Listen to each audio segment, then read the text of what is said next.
Ring is trash, am I right?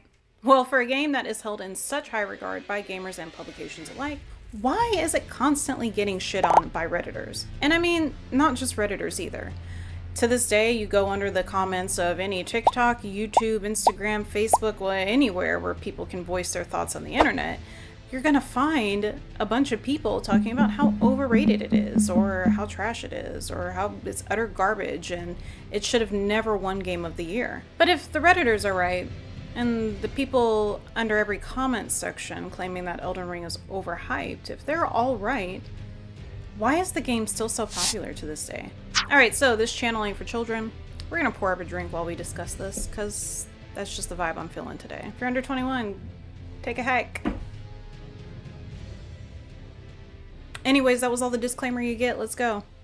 Alright, if you clicked on this video, you probably already understand today's topics, and I don't need to break it down to you. Now, Redditors aren't exactly known for being beacons of positivity, but I became curious on one random Tuesday, and I wanted to know whether or not any of these complaints that I have been reading for the last 3.5 years had any validity to them or not, and whether or not they could change my mind.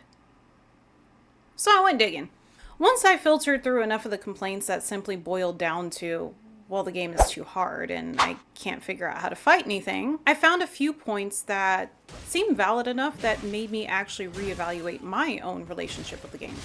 Because like I said, it's hard for me to give anything the #1 spot, but Elden Ring has been up there for me. It's been one of my favorite games of all time. A little bit about my relationship with Elden Ring. It is not my first Souls-like game, but considering that I didn't make it very far in Dark Souls 3, I do consider it my first FromSoft game. Now, I watched a lot of gameplay from Dark Souls 1, 2, and 3. I have not played Bloodborne or Sekiro. But those games were popular during a time in my life when I was working 2 jobs. I just didn't have it in me to sit down and commit to trying to get through these really challenging games. It's worth it to note that during my first playthrough of Elden Ring, I thought that this game was gold. There was nothing, okay, nothing. There's not a negative thing that you could say to me about Elden Ring during my first playthrough that I would have agreed with you on. I would have just put my fingers in my ears and went la la la la la as loudly as possible. And a lot of that has to do with the fact that just the game visually blew me away and I was having a great time. The flexibility in the playstyles, the characters, the world itself, I mean, I'll never forget the first time I stepped foot in Caelid. I was physically uncomfortable, okay? The music, those creepy dog big head things, the music, I already said music, didn't I? God, the creepy rotting flesh ground, everything about it made me so uneasy. It just seeped into my flesh and it made me feel like I shouldn't be there. And that was an amazing experience to have, considering this wasn't like a true horror game, you know? Like, I wasn't expecting to get on this game and just be creeped out. And all I had to do was just cross into another area and bam, it was right there. Like, here you go. You want to be weirded out for a few hours? More than a few hours. I don't know. How many hours did I spend in Caelid alone? 20, 30, maybe more. It's been a long time. God, it was so great. It was so gross. It was so strange. Especially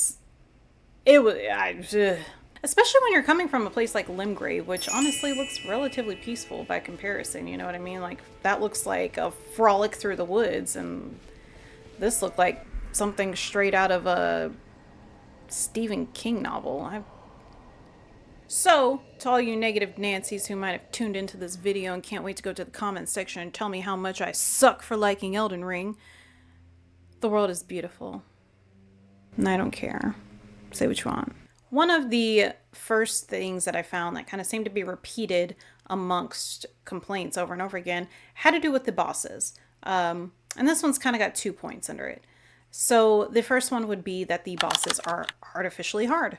And one of the things that kind of keeps coming up is that they are made artificially hard so that From Software could kind of keep up the reputation. I couldn't think of the word. So that way FromSoft could keep up the reputation that the games were difficult, and that what they did in order to keep up the reputation that the games were difficult was that they overtuned the bosses rather than giving the bosses reasonable fight sequences that required you to memorize the fight sequence and adjust your fighting style to the fight sequence. For instance, user the ON says, pretty much every major boss has hard to react attacks, can create explosions at their feet to punish your punishes, and have horribly bloated health bars and delayed attacks. If you really want to, you could tell me your favorite boss and I'll tell you why I probably hate them. But the late game bosses are the worst offenders with what I just described. A lot of bosses have drawn out attacks as well. One of the hardest bosses in Dark Souls 3 has a 3-hit combo. Okay, so this one's a hard one to counter because a lot of the bosses did feel that way. If you were built wrong and you took one hit, you could pretty much just be toast. But I think the reason it worked so well was because the game progression isn't linear. With the world being open, you can always go grind, level up, grab different gear. And as long as you're, after Raya Lucaria, you could respec. So I'm not going to say that there's no excuse to not beat the bosses, but as someone who is not good at Souls-like and doesn't really have like the, I don't know what's going on with my brain. It's not the liquor, I swear. But for someone who doesn't have the rapport with Souls-like games or with FromSoft games in general, I actually didn't experience this problem. It felt pretty beginner-friendly to me, just because I could go in a different direction if I was running into a wall. I didn't continue to beat my head against the same boss over and over again until I had to. In fact, I actually didn't think Malenia was that hard. I thought the final boss, I thought the Elden Beast was actually way harder than Malenia. He was a real pain in the ass. Margit the Fell Omen felt kind of hard, but really I think he just felt hard because it was the beginning of the game, and I kind of ran over to him with nothing more than the beginner sword and maybe the gear that I spawned with. But, I beat my head against that wall maybe 5 times, and then I just was like, okay, well, I'm gonna go do something else, and I did. And guess what? I came back and it just wasn't that big of a deal, so I don't know. This is one of those points where I feel like the people who make this point don't utilize the open world for the reason that it should be utilized. Another common complaint that I kept seeing be recycled over and over again was that the bosses in Elden Ring were recycled from other games in the FromSoft family. And I actually can't comment on that one. I don't know. Haven't played the other ones yet, so I don't know. If you know, drop a comment below. Do you think that that's a problem? Do you think that that is lazy programming? Or do you think that that's something efficient and that it didn't actually pose that much of a problem and it wasn't that big of a deal? All right, another big complaint that I don't know the English language. It's my only language. Jesus. Another complaint that I kept seeing repeated over and over again was that the story was non-existent or really hard to follow. Yeah, I liked it that way. I'm not even gonna lie. And here's my reasoning behind it. When you move through your daily life, right, and you run into people and you meet people, you don't get everything, right? I make a run to the grocery store, right, and I run into my neighbor who I see around the block once or twice, but I've never stopped and chatted with them. I say hi. I ask them how their day was. They might tell me a problem that they had, but they don't give me the rest of the details that go with it. It just might be like, oh, my day's shitty because my car broke down, They're not going to tell me that their car is a 1995 Corolla that was gifted to them by their grandfather and his estate and it's been totaled 3 times. Like, they don't give you all those details normally. Some people do. But regardless, the point still stands. As you move through life, if you were just talking to other people, you don't get everybody's stories and you don't get them all in conjunction. And it kind of works like that in the game. You just get these slivers of these stories that are told through items, through word of mouth, from other people. And I actually appreciated the story being told like that because it was a new and a refreshing way to have a story told to me. Instead of, seeing it from the narrator's point of view, that bird's eye kind of seeing it from the top down, I got to see it from the actual character's perspective. So no, I don't think that the story was non-existent or too confusing. I think that it was the perfect amount of confusing to make you want to find out more. All right, so another common complaint that I kept seeing over and over again is replay value. Now, this is one that I actually do kind of agree with.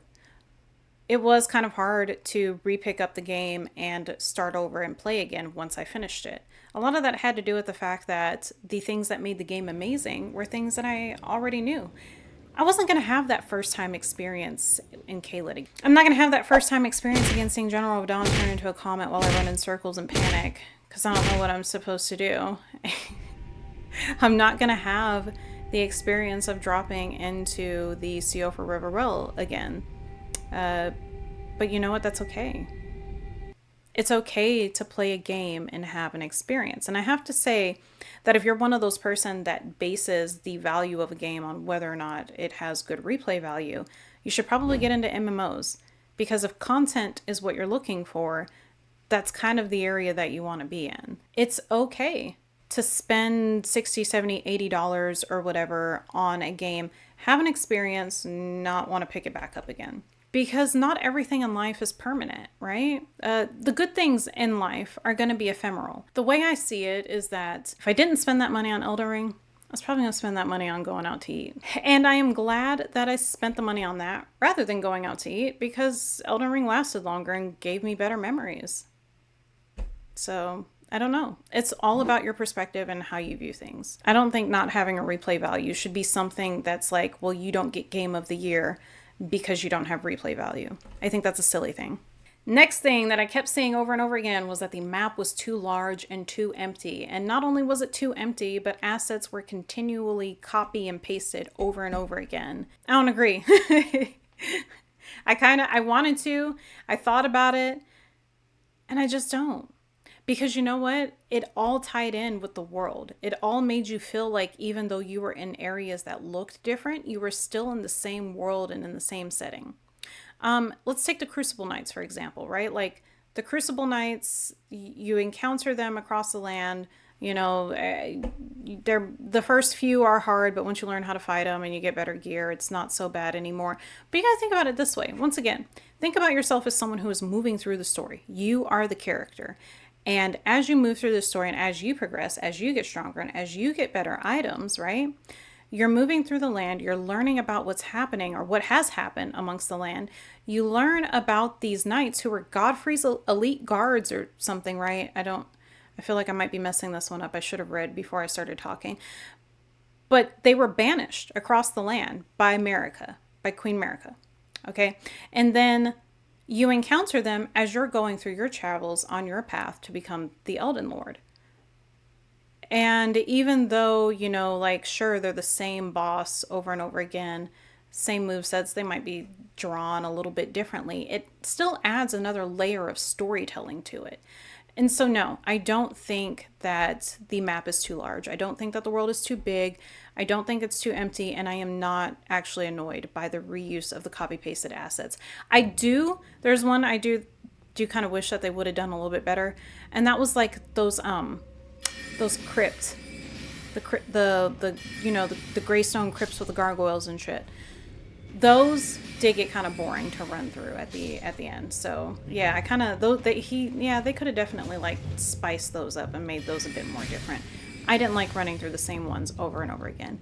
But overall, at the same time, am I mad about it? Not really. Even Tears of the Kingdom, fantastic, right? Open world game with exploration and stuff. Even they tended to reuse a lot of the same assets over and over again in different areas, right? You'd have the same troll or whatever, one-eyed Cyclops. You'd have the same Cyclops, but maybe he might be a little bit different, you know? He might have a different move, or it might be ice instead of fire or something. It's been a long time since I played that game too. Please don't come for me in the comments. The point being is that no, that's not like an uncommon thing to see. And I don't think that it makes it a poor game or that it should not have Game of the Year because of that. Next point that I kind of saw reused over and over again was that a lot of the good stuff was front loaded into the front half of the game. And actually I do kind of agree with that. I do feel like towards the end of the game, once you got closer, once you were done with Melania, I do feel like things kind of got a bit boring and they felt further apart. However, at that point, I do feel like you should have been closing up more storylines that you had picked up along the way with all of the characters and such who were at the round table hold. So it didn't feel that boring, but it did slow down quite a bit, so I could see why people would say that. Target lock. Yeah. Who cares?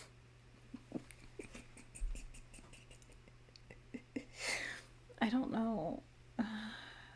Am I supposed to care? It feels so petty to care.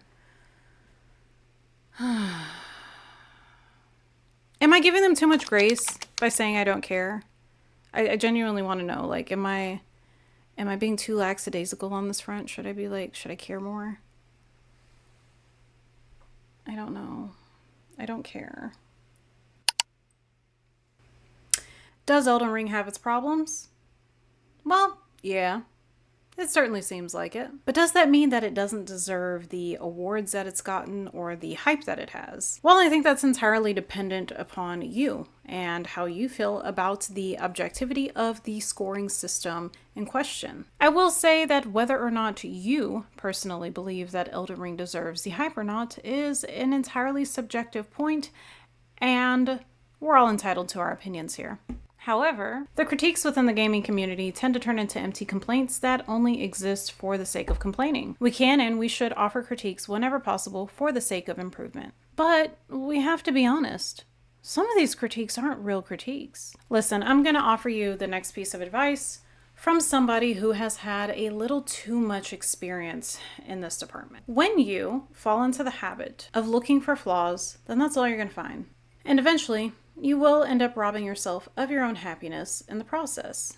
It starts with games, but soon you will reach a point in which you can only see the world through the lens of black and white, and slowly all of the color will begin to drain out along with your sense of contentment. So, the next time you find yourself ready to stretch those fingers and start an internet argument over why 3 years later you still don't think Elden Ring deserved Game of the Year, ask yourself, is it even Elden Ring that you're mad at in the first place? Cheers.